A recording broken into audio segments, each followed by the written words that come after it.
find other great podcasts like this one at podmoth.network.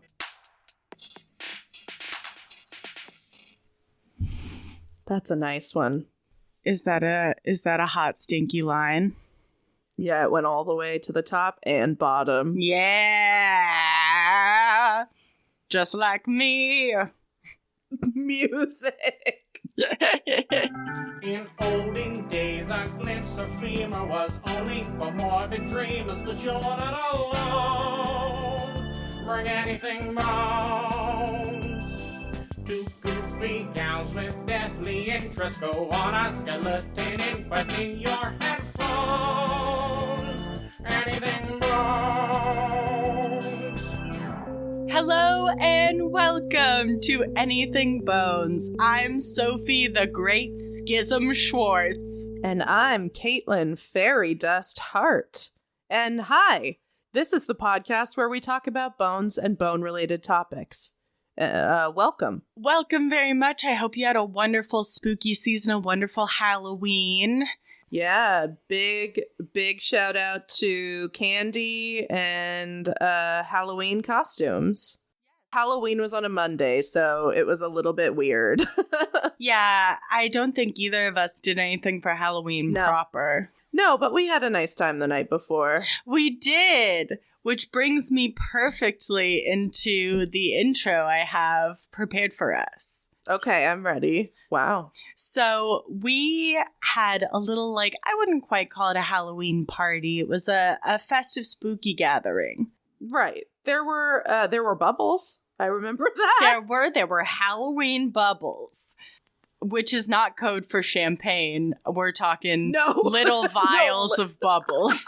Literal bubbles. Yes, of course, our wonderful friend Grace Penzel of Stoner Chicks podcast fame always makes a party special and unique, and she brought us the bubbles, and she brought us these silvery or iridescent-y unicorn horn type party hats, which everyone wore in a different fashion to make a quick costume. I didn't need one because I had a witch hat and was a witch. Yeah, Sophie did come in costume. I think I was in my athleisure best. It was Sunday night. And I had just been sick. So I wasn't really feeling it at the time. That's true, but I believe the highlight of the spooky gathering was a party game that we played. Oh, yeah. That was really fun. Tell them about it, because I forgot the rules. Grace brought this book of vintage party games, basically, or they were surrealist party games, which was That's right. Yeah. Some real Dadaist shit. And there was some of them were fairly normal kind of charades type games, and some of them were interrogate your friends about their sexuality. And it was pass on that. But I mean, not that I'm not interested in my friend's sexuality. Sure. I just, but also that wasn't the vibe. Didn't need to force it. Yeah, that was it was really fun. We played this game. We got out pens and paper and we played this game. We kind of amended it to be less complicated because there was a whole scoring system. But That's right. We played this game where we would write down a person, living or dead, on a piece of paper, and then that would get drawn out of a hat, and everyone would write their reactions to this person as to whether or not they would let them into their house if they showed up on their front door. So you would say either yes or no, and why. And this had to be your first gut reaction. That's right. No overthinking. You have to just go for it. Would I let this person in the door? Yes, exactly. And to that end, I've asked my lovely partner, Joe, to send me 3 names of people that we have covered. And we're just going to play a quick round right now. Hell yeah. All right. So first person coming to our door is Henrietta Smith Bowers Duarte. I'll go first. I'm letting that bitch in. Do you remember who this is? Oh, yeah. She has she was the mortician scientist. Yes, she was, I think, America's first female mortician, and she was a Black woman. And this was in the 1800s. So Yes. Oh my God, yes. And we have a link to her charity on our website if people ever wanted to donate, because there's a scholarship. And it's all coming back to me. That was so long ago that like this scholarship is for other people to join the mortician school. yeah. So I'm letting her in, hands down. Hell yeah. No, I'd let her in a heartbeat. Yes. Tell me your stories. Ooh. Next is Saint Olga of Kiev. You go first. If I am remembering correctly, she was very violent. Mm-hmm. Yeah. Yeah, so no. No? I will let her in because I'm afraid that she would murder me. Okay. So maybe like it doesn't really matter if you say yes or no because she's going to break down the door. Well, she's going to invite you outside where she's dug a hole that you'll fall into, and then she's going to laugh in your face while she covers you in dirt. Sure. Okay. We have mixed reviews on that one. Excellent. And the last one is William Desmond Taylor. The movie star, silent movie star and director from, I think, the 20s. I would let him in because I want to know who shot him. Yeah, to that end, I would let him in. Similarly, I'd be like, now, what's the last thing you remember? Yeah, what happened? What happened? Well, what a great round of will you let them in? I loved that. I love this, what was it called? Spiritualist? I'm so... Surrealist. I loved the Surrealist book, and I think we should play more games from the book. Yes, more Surrealist party games. But this podcast, of course, is not a game. No, it's typically somewhat serious. Oh, not too serious, though. Should I say mysterious? Ooh. Do you have a bone tale for us? Oh, sure, yeah. I definitely prepared something. You're not just gonna wing it? No. What if I was like, my sources for this were just me. I knew it already. I knew it in my bones. Did you ever get to cite yourself in a college paper? No, I don't think so. Did you? I did once, to be a dick. Just... Okay. I don't completely remember, but I believe I quoted myself. Oh my God. As Sophie Schwartz once said. Bitch, you fucked. Yeah. A-. So my sources for today's tale are Atlas Obscura, IrishTimes.com, the National Archives, which is in Ireland, I assume, or part of that area, and an article from Mental Floss. So I'm going to be talking about the murder of Bridget Cleary. Ooh, I don't know this one. You might. I'll tell you what it's also known as a little bit later, because it's misleading, but okay. Are you being misleading on purpose? I'm being sneaky. So Bridget Boland was born in 1869, and by all accounts, she was, quote, intelligent, beautiful, and independent. That's how it always fucking starts. Yeah. Don't you love her? I do. I don't want anything bad to happen to her, or for her to turn out to be a murderer. I think this was in Atlas Obscura. One of the scholars that they quoted, her name is Kristen L. Bone. Yes. And this is not why I chose this topic, but I was like, this is very good. Because sometimes it would be like, and then Bone said this, or says Bone.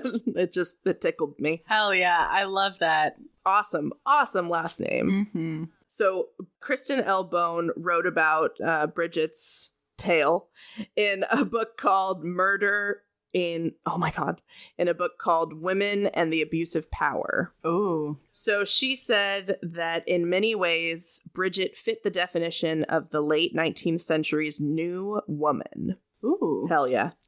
We like that. She was a dressmaker and a milliner, which I didn't know what that was until I did this research. It's someone who makes or sells women's hats. Hell yeah. Did you know that? I did, but I figured you did. You looked like you knew that. Well, I love fashion history, and I also work in fashion. Yeah, true. Other than that, she sold eggs. Nice. Yeah, she was the egg lady. We love a side hustle. Dresses and eggs. That's all you really need.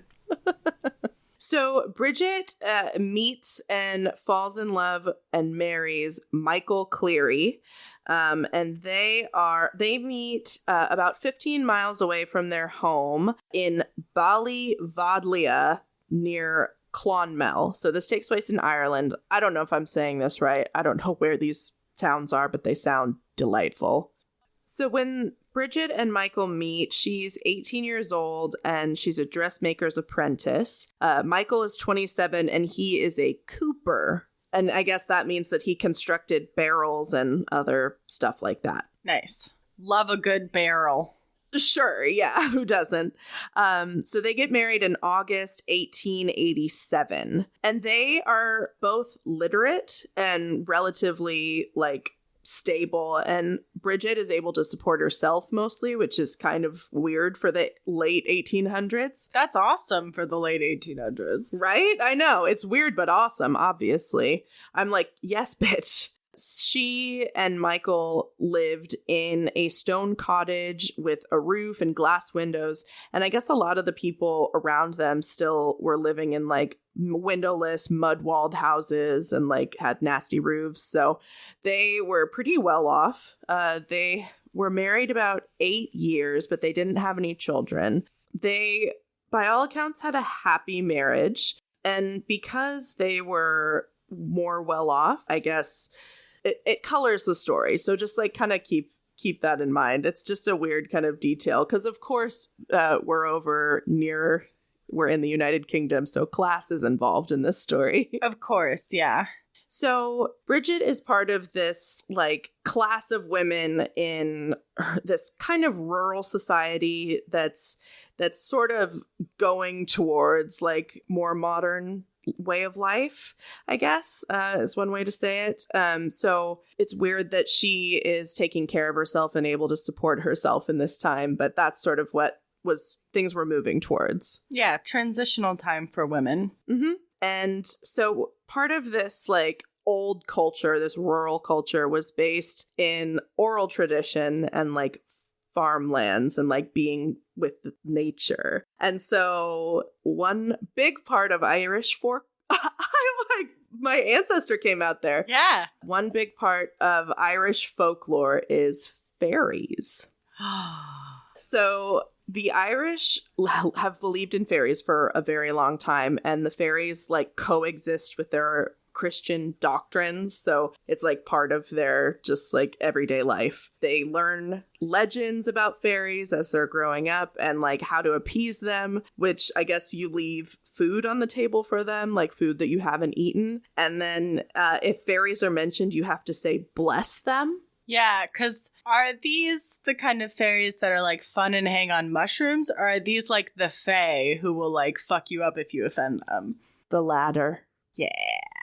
That's what I thought. So fairies are blamed for bringing good luck, but also bringing bad things. So if things get lost, crops go bad, it's the fairies' fault. I mean, that's me at work when a clothing item is MIA. I'm it's the damn fairies.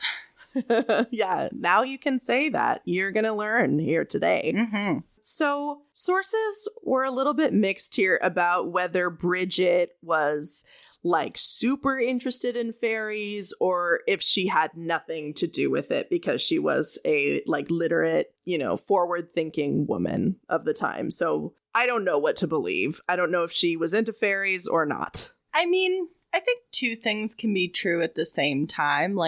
We're women of science, but we've had discussions about ghosts and about magic, and there are unknown things in this world. Yeah. Oh, certainly. Yeah.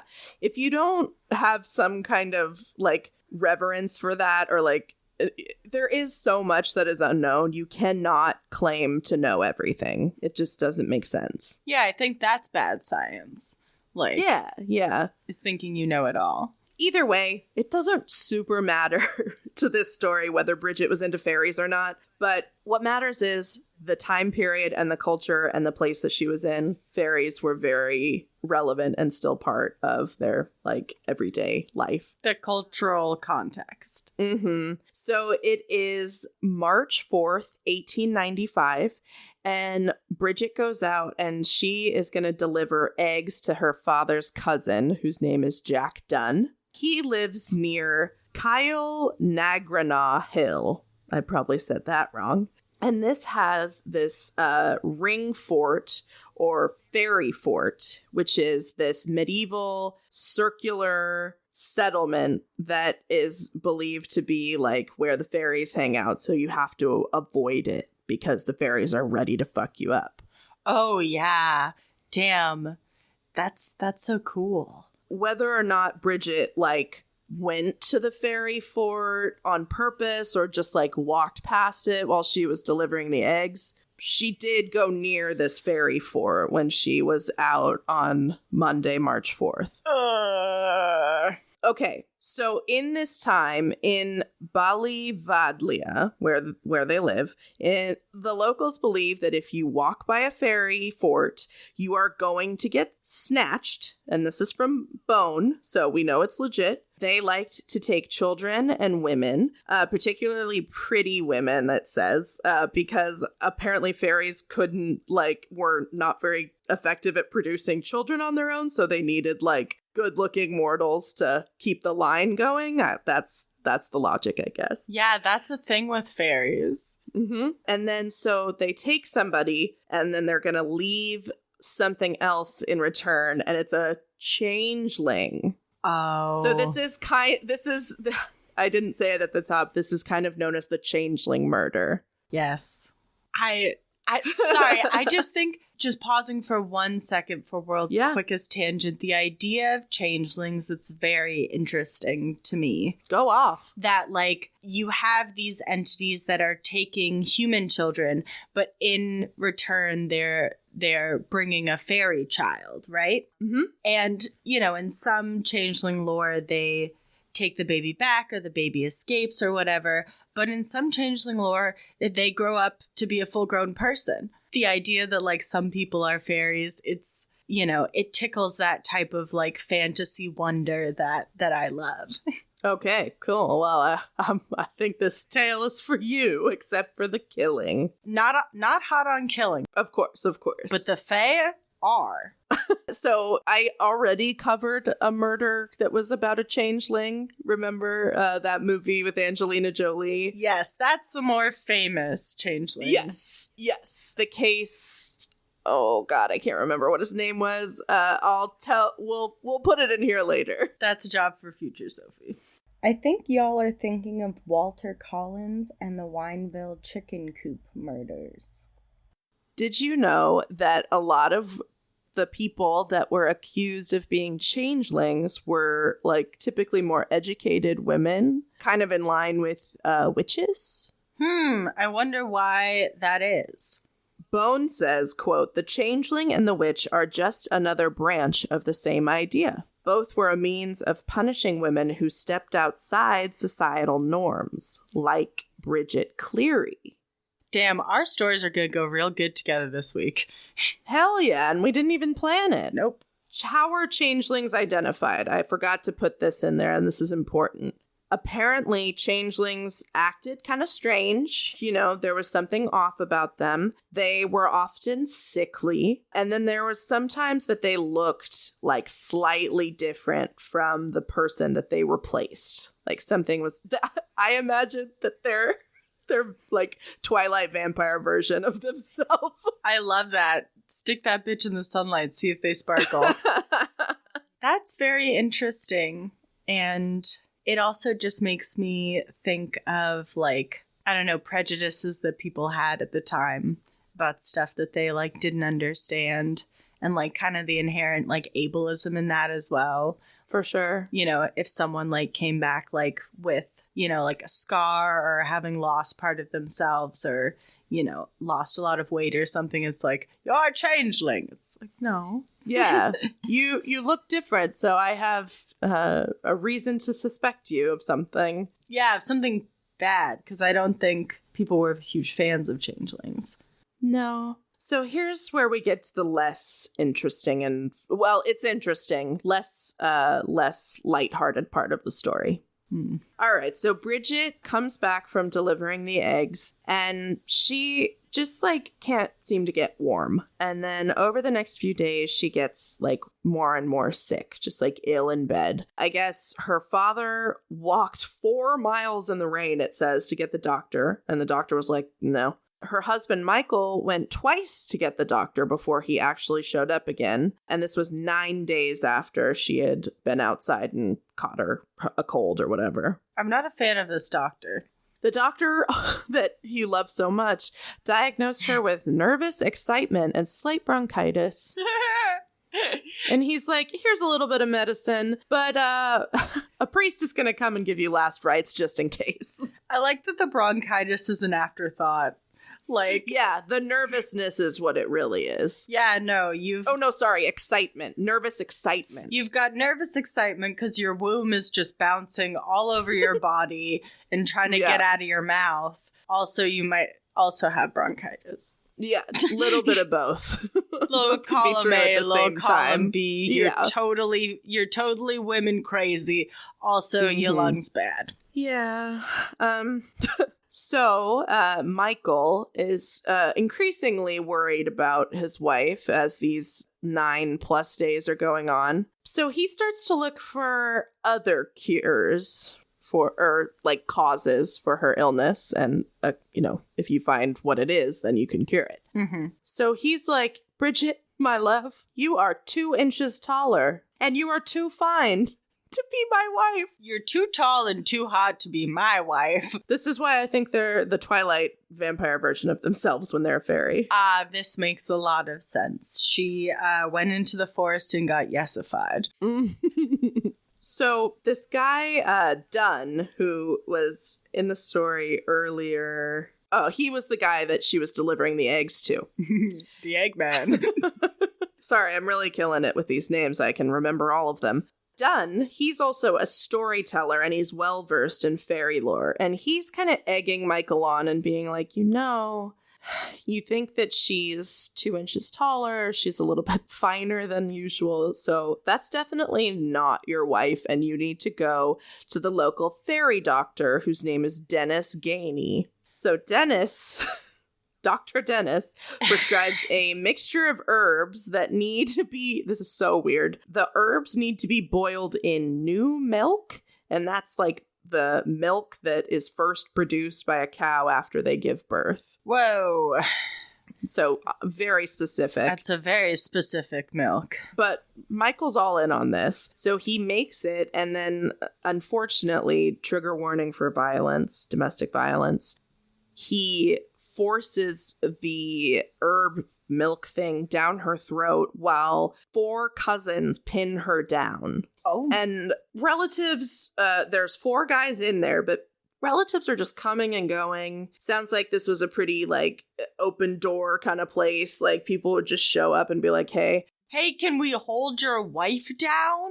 Yeah, so there are an insane amount of witnesses later on in this trial, but people hear Michael or some man shouting, quote, "Take it, you witch, or I'll kill you." Oh, God. They apparently threw urine at her and, like, were shaking her and yelling in her face. And I guess even though people heard and saw this, everybody was too scared to intervene or was like, yeah, she's a fairy. Or it's really confusing to me why nobody did anything. I know it was the 1890s, but come on, guys. Yeah, that's very disturbing to me that so many people watch this happen. Yeah, this reminds me of the Kitty Genovese murder with this, like, bystander effect. Yeah. Like, is somebody gonna do something? Like, but who knows for sure how steeped in, like, fairy lore this family was, or if it was just, like, some of them, because obviously one cousin was, like, super into it. So Michael is, like, shouting at her, "Are you Bridget Boland, wife of Michael Cleary, in the name of God?" And then he just kept shouting at her and telling her that she needed to repeat her name over and over. I'm not sure what that was supposed to accomplish. And then, unfortunately, they put her near the fire. And so they, like, I guess fire is supposed to drive out fairies. But so this goes on, like, for a whole day. And then by the end of it, Bridget is, quote, wild and deranged. And it's like, yeah, who wouldn't be? Yeah, I was going to say, I would be.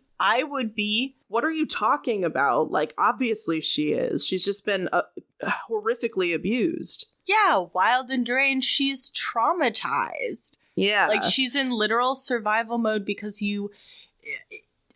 I can't. This one's boiling my blood. I know, I'm sorry. But that seems to be the end of it this night. So I guess the following morning, the priest comes into Bridget's bedroom and gives mass to banish all the evil spirits. So this is Friday, March 15th. Bridget gets dressed in her like awesome usual clothes that she probably made herself. And she's like getting ready for the day. Family members are who the night before just wouldn't help her when she was being harassed and abused by her cousins and her husband. But I guess they're coming over now because it's tea time. Oh, well, we wouldn't want to miss tea time. The Irish love their tea, okay? They do. So I guess at this point, at the tea, an argument ensues because Bridget asked for milk, which I guess fairies like milk. But it's like you gave her milk to cure her of the fairy stuff, and then she asked for milk, and you're upset. I don't get it. It reads very much of the witch trials type stuff. Exactly. You're damned if you do, damned if you don't here. Exactly. Bridget says in this moment, she's probably just like fucking done at this point. She says, "Your mother used to go with the fairies, and that is why you think I'm going with them." Ooh. And this does not go over well. Yeah. Michael demands that she eat 3 pieces of bread. I guess it's like the fairy thing, like you give bread to the fairies, but I guess she ate 2 of the pieces and she hesitated on the 3rd, and then he throws her to the ground and lights her clothes on fire and kills her. Sorry, I'm trying to glaze over it, but it's just so horrible. No, it's that is horrific, first of all. Second of all, that escalated so quickly. Right? Third of all, like... with her family sitting around. Yeah. One of them says, "For the love of God, don't burn your wife." And Michael says, "She's not my wife. She's an old deceiver sent in place of my wife." Whoa. Yeah. So, unfortunately, he buries her in a shallow grave near their cottage. Some sources say he locked the family members inside the house for a little while and then came back. Some sources say he had the family members help him to bury her. It's all very messed up and messy. But Michael spends the next 3 nights waiting by the fairy fort, which apparently she can't go to, but he can go to it. Oh, because that's where Bridget, the real Bridget, is going to return. So I guess part of the fairy lore is if you get rid of the changeling, the person will be returned. They'll come galloping in on a white horse. They just need to cut some ropes that are binding them to the horse, and then everything's back to normal, lickety-split. Oh, yeah. Just a quick murder and a couple of ropes, and then everything's back to normal. So he's waiting, and obviously Bridget doesn't come from the fairy fort, but the police do show up because people have noticed that Bridget is missing and something's wrong. Oh, maybe they were tipped off by one of the 1 million family members who saw her die? Yeah. So 10 people who were in the house were arrested. 10 people? Mm-hmm. Only the men were given sentences, and that was anywhere from 6 months to 20 years. Some of the witnesses included Bridget's cousins, Joanna Burke, and her 10-year-old daughter, Katie. Michael was found guilty not of murder, but of manslaughter, and was sentenced to 20 years in prison. And then he was released, and he went to Liverpool and then Canada. And who knows what happened after that. Wow. Yeah. Wow. I know. That is truly wild. I know. I'd never heard of this. I truly had never heard of this. And this was in the late 1800s? 1895. Fuck. So scholars today who study this case, because it's still it's a crazy case and it's very well known in Ireland still. Some people wonder if Michael was actually, driven to do this because he thought that his wife was a changeling. Some, because by all accounts he was literate. He had a stable job. he doesn't necessarily, some like people who are experts on this don't necessarily think that he would have believed in fairies, and he tried to get a doctor involved, but then after the doctor wasn't really able to help, he was like, okay, what's next? And fairies. And our girl Bone, she points out that Michael was known to have issues about Bridget being so independent, and like he probably didn't like her walking around delivering eggs and like doing her own thing, if so maybe he was just an asshole, jealous asshole, and murdered her and blamed fairies for it. But what you can't really like wrap your brain around with that theory is that 10 people were in that room and were witnesses to this. That's like the scariest part about this, is that like nobody helped this woman. Yeah. She literally is a woman in bed with bronchitis. Like, maybe that's is or isn't what she had, but that was the limited understanding of like, her medical diagnosis in this case. And they're just allowing him to beat her, force feed her, burn her. Like, this is a fucking Saw movie inside of a crazy house with an audience. And like, it's so fucked because like this is his family, right? It says cousin. I think it's her family. Is it her family? I believe so. That's even more fucked. Yeah. And it makes me wonder, did they think that she was a changeling?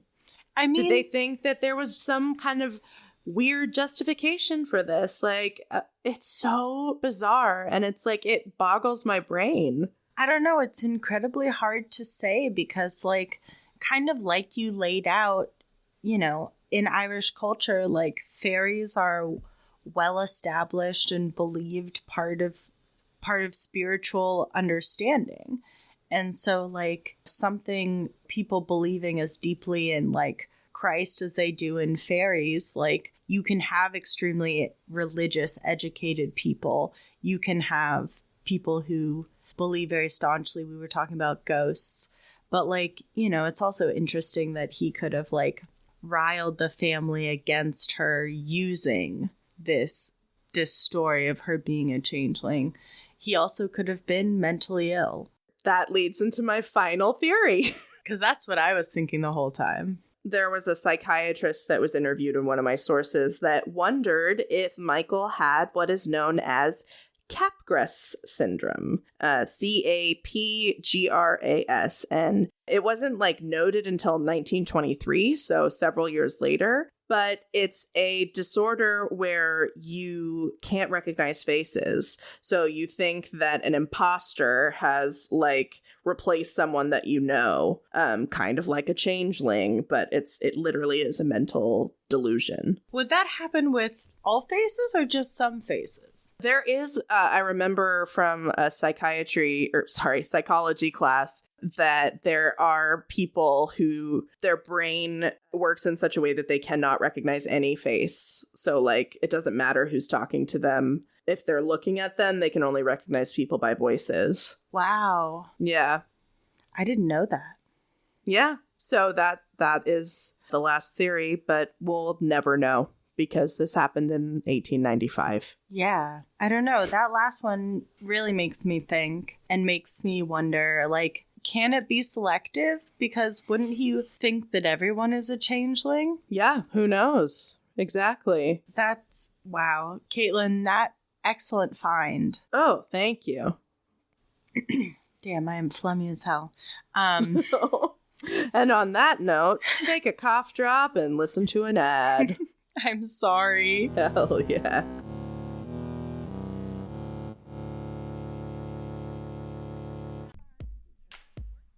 Welcome to the Getting Down and Wordy podcast ad.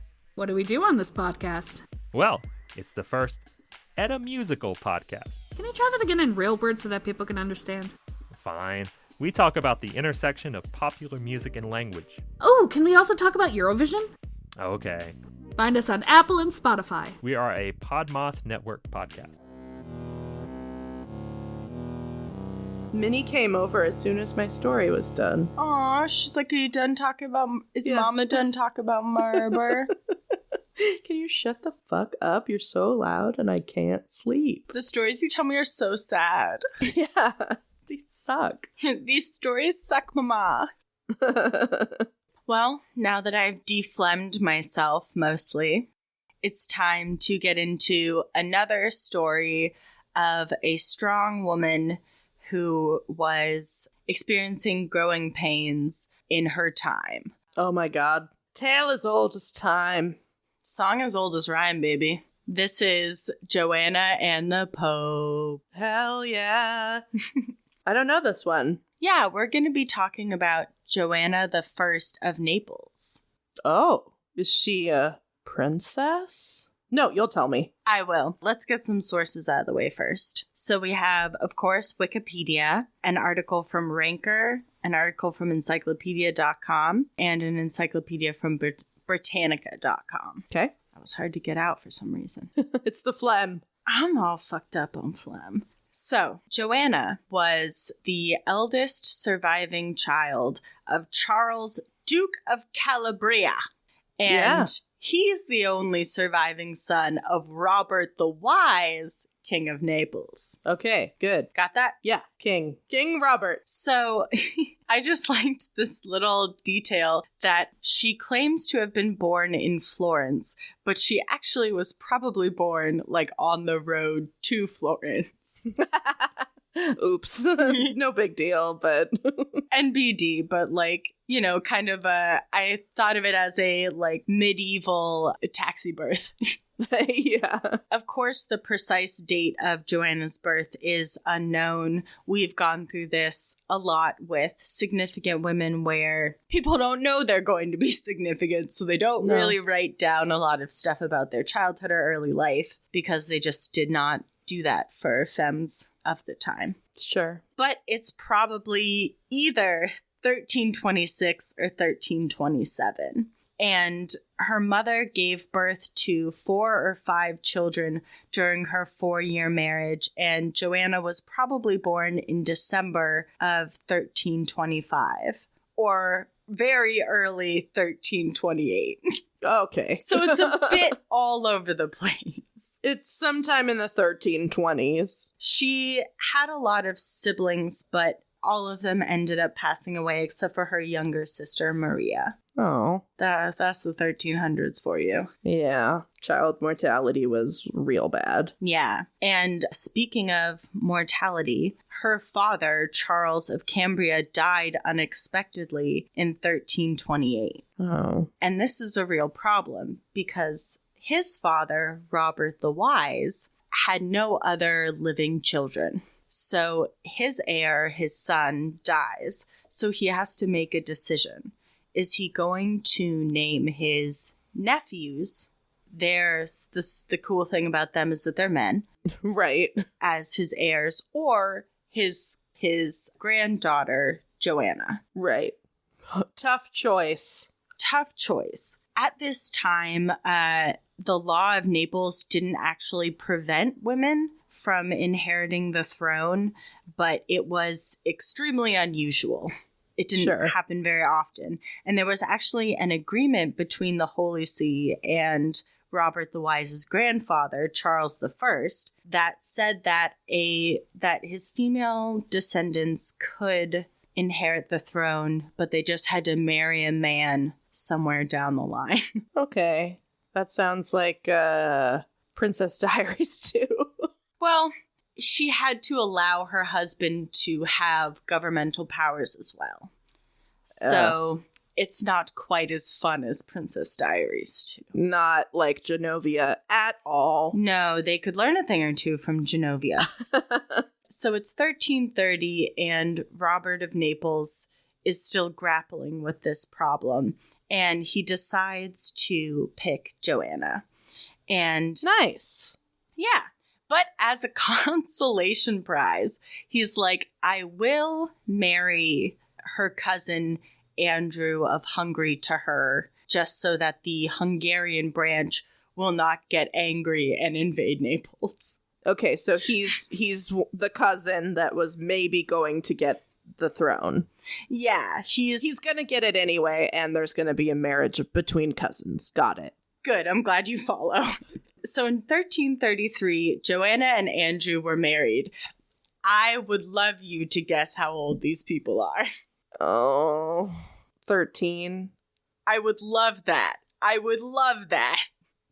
Is it less? We're talking 5 and 6. No, guys, come on. Well, remember the king dies in 1328, and she might have been born in 1328. Jesus God. So it's really like, but King Robert ends up dying on January 20th, 1343, at the age of 67, and he has a good 34 years as king, which is like really good in the 1300s. That's pretty good, yeah. At this time, Joanna and Andrew are 16 and 15, respectively. Still not great. Still so tiny. So Joanna does become queen as per her grandfather's will, but the will didn't really say what they were supposed to do with Andrew. Okay. They're married though, so why it seems like he would just be king? I don't know. Well, this was kind of an interesting issue because in this beginning time of her rule, she didn't really see Andrew that much. They just hung out for like religious ceremonies and stuff. Oh, cool. But and he had to ask permission to enter her bedchamber at any time of day. So I like that. Yeah, cool. And this was an extremely tension-filled time for Naples. A political writer at the time described Joanna and Andrew as, quote, 2 lambs entrusted to the care of a multitude of wolves, and I see a kingdom without a king. Okay. Yikes. So Joanna's like, I'm like still not really like queen ready. So they have a like royal council that's going to help her rule. And Joanna ends up approaching Pope Clement IV and asks him, I am not quite sure what her motivations around this are, but she asks him to grant the title of king to Andrew. It's probably because, thinking about it right now, it's probably because she didn't want the Hungarians to come and invade Naples. Yeah, could be. Yeah, and it's always good to have the support of your family, because the Hungarians are now her family. I mean, they were before. Yeah, it's the same family. Yeah, and, you know, she needs this protection because at this moment, she is the only reigning queen in Europe. Damn. And she's like 15 years old. Ah. Yeah. So the Pope is really unhappy with her, like, royal council. He thinks that it's her usurping power away from him, which, like, doesn't really make a lot of sense. And he also says, no, your husband cannot be king. Huh. So confusing. This is very confusing. If that's what they want, like, do it. Right? Are they just trying to fuck with her? It's hard to figure out because I feel like in the beginning of this story, she's trying to cement her rule by latching on to Andrew, probably because he's a man and because it's expected that he become king. So I think she's entreating the Pope to be like, hey, give me legitimacy in the eyes of everyone who doesn't think that I have it now because I'm a queen and not a king. Okay. And so I think she, at this time, believes that she needs Andrew to legitimize her. And his Hungarian forces at her side, you know, because as the only queen in Europe right now, she's extremely vulnerable to attack. Definitely. Yeah, that makes sense. And she was starting to get into the groove of things. She liked being queen and she liked ruling without her husband. Well, shit. Yeah, I bet that sounds great. So throughout her life, she would continue to try to fight off men who were after her throne because Naples was an extremely valuable city at this time. And she actually ruled more than just Naples. She has an amazing full title. Would you like to hear it? Oh, yeah. So she was Joanna, by the grace of God, Queen of Jerusalem and of Sicily, Duchess of Apulia, Princess of Capua, Countess of Provence, Forquilliere, and Piedmont. Jesus Christ. That's a lot of titles. So she has a lot of land under her control. She, of course, did not actually control Jerusalem at all. It's just kind of like a heritage thing. Okay, yeah. But because she had so much land and titles, she, as queen, was extremely wealthy. Sure. Good. Get it, girl. Yeah. I mean, although she was doing well financially, her rule was never peaceful because, of course, she was a woman ruling alone. So during this time, Andrew's mother gets it into her head that she really wants her son to be king. Okay. And she is ready to go to the Pope and bribe him with great amount of gold and marks of silver from the Hungarian treasury to get him to be king. And she is going to go to Naples. And when she meets with Joanna, Joanna wears her crown to the meeting. Yes. To kind of rub it in her face. So the Pope continues to be kind of a wishy-washy little bitch about this whole situation. Because he, in a letter to Joanna, he calls Andrew the illustrious king. That's a mixed message. He just said he wouldn't do it. Yeah. And he writes another letter where he's like, you know what? Actually, yes, I think I do want him to be king. But I'm just going to emphasize the fact that Joanna is technically the queen. And it's like, guy, what do you believe? Yeah, like this, we're just splitting hairs at this point. Let's just think about the people. Yeah, so after a tumultuous trip to Naples, Andrew's mom is like, fuck it, I'm going back to Hungary. I can't do this anymore. But she hears that there are some threats on Andrew's life, and she urges her son to come with her. But he decides to stay in Naples instead. I bet that's a bad idea. Ooh, yeah. That's a bit of foreshadowing. So to piss off the church even more, Joanna starts giving away land to people she likes. And this pisses off the church because the church feels like they own this land. And she's just giving it away willy-nilly. She sounds great. Yeah. This starts to push the Pope even further in Andrew's direction. Oh, okay. So, although technically she keeps her legitimacy as queen by the Pope, she refuses to pay the yearly tribute to them, and this pisses them off even more. Yeah, I bet that's important. Yeah, paying your religious taxes was pretty big at this time. Yeah, those have got to be pretty steep for the queen. And on top of all this, she becomes pregnant. Oh, okay. Mazel tov. She continues to give away land and not give a shit. And she's really tempting fate here. And the Pope announced that he would excommunicate her if she kept giving away land. Oh, God. Seems really extreme, but okay. It's extremely extreme. Well, it's confusing. Is it the Pope's land? Is it the kingdom's land?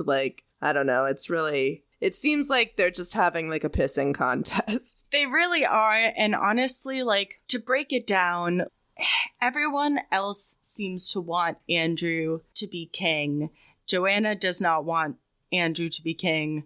The Pope cannot decide. Apparently, yeah, that's so weird. But during all of this, the Pope does eventually okay Andrew's coronation. Oh, okay. Yeah, I kind of saw that coming. He's a guy, so. He's a guy.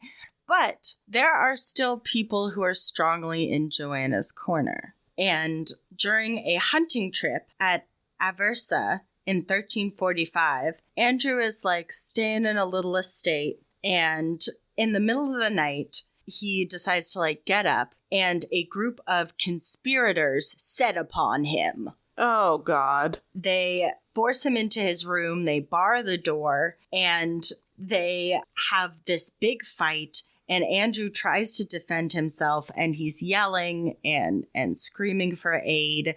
But he's finally overpowered by this group of men, strangled with a cord, thrown out the window with a rope tied to his genitals. Oh my god. I'm sorry, does the king not have security of any kind? These could have been his security. Oh my god. That's horrible. Also, I'm sorry, but which guy's idea was the rope around the genitals? Well, it's just like, why?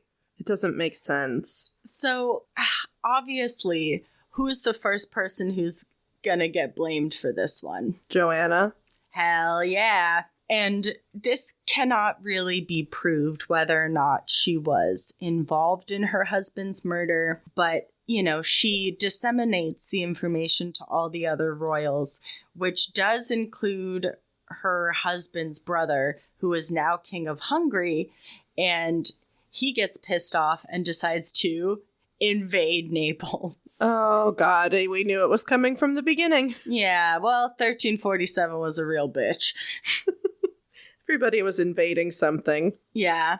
Joanna is forced to flee her city, and she does end up standing trial eventually for this murder. Oh, wow. Yeah. That's so crazy. The queen on trial for the king's murder. I don't know if I've heard of anything like that other than like in a Shakespeare play or something. I mean, it really is incredibly dramatic. I keep, to let you guys in here, I keep stopping a little bit during this story because it's incredibly complicated. And just trying to parse out what all happened during this woman's reign, because everyone was constantly at this woman's throat. She was defending from invaders on all sides. The Pope was constantly on her ass. She couldn't trust her husband. She would, spoiler alert, have 3 more husbands. Oh, okay. Well. And all of them endeavored to take her throne. Ugh. Like, stop. I want to say stop getting married, but I guess you can't at that time if you're a woman. It's like, what else are you going to do? I mean, it's hard to say, but in the end, during her trial, it was the Pope who had her back. Damn. And ended up clearing her of the crime. Like, what the hell? This guy is so wishy-washy. He's stupid. I mean, God bless him, but come on. No. Bless none of these assholes. Okay. So, of course, this accusation of Andrew's rumor would follow her throughout the rest of her rule. Of course. And Andrew's death didn't actually solve any of her problems because, like I just said, she had to marry 3 more times. And she did have some children, but unfortunately all of them passed away. Oh. And, each of her husbands ended up losing interest in Naples once she completely shut them down from stealing her power. So through these marriages and this political turmoil, Joanna ended up ruling for about 4 decades as Queen of Naples. Damn, that's more than I thought she was going to get. And like I said, she also defended Naples from several different invading armies. But as a theme of her entire story and a theme of this entire episode, where she really had to watch her back was her family. Yeah. Because she would eventually be murdered at the hands of one of her cousins, Charles of Durazzo. What the fuck is with these cousins that are okay with murder? I don't know, and I don't know how we both picked these specific stories. So weird. It's the mind meld. In 1381, Charles invaded Naples. Everybody say it with me now. We've seen this before. This bitch is like, oh, again? Okay. Yeah, unfortunately this time, Joanna was captured and thrown in prison. Oh, God. Well, yeah, you said she was going to be murdered, so I guess I should have seen something coming like this. Yeah, it seems that she was imprisoned for about a year before she died in mysterious circumstances. Which there were several different ways that it said that she might have died. The first was that she was kneeling in prayer and one of her cousin's men strangled her with a silk cord. Another was that she was smothered between 2 feather mattresses. What? So weird and specific. Yeah, right? 2? What? Who Right? needs 2 mattresses? Well, she's a queen. If you're going to smother a queen, yeah. you need 2 mattresses. Okay, I guess. This is like the worst pea in the pod situation, or princess in the pea situation. I can't talk. It's late. I know. Unfortunately, Joanna died when she was just 56 years old. But that's pretty old for the... Well, and I'm impressed she got 40 years on the throne. Yeah, but our story doesn't really end with her death because we have to go back to one other thing that happened before that. In 1378, there was a schism that divided the church. Yes. I don't know if you remember learning about this, but there was a time in the late 1300s where there were 2 popes. Oh, yeah. This is definitely ringing a bell. Yep. The schism. The schism. I love the schism. There were 2 popes, and everyone in Europe had to decide which pope they were going to take the side of.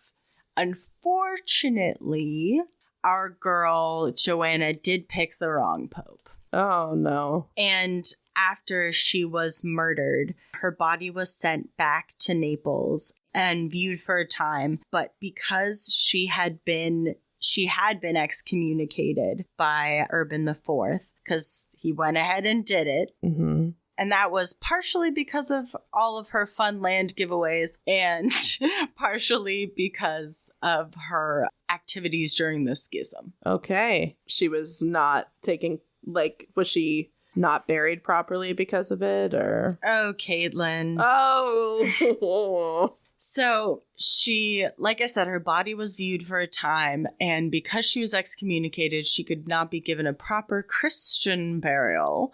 So her body was thrown in a well. Yeah, great. Perfect. And this well was on the grounds of Santa Charia Church. So at least it was within the vicinity of a church.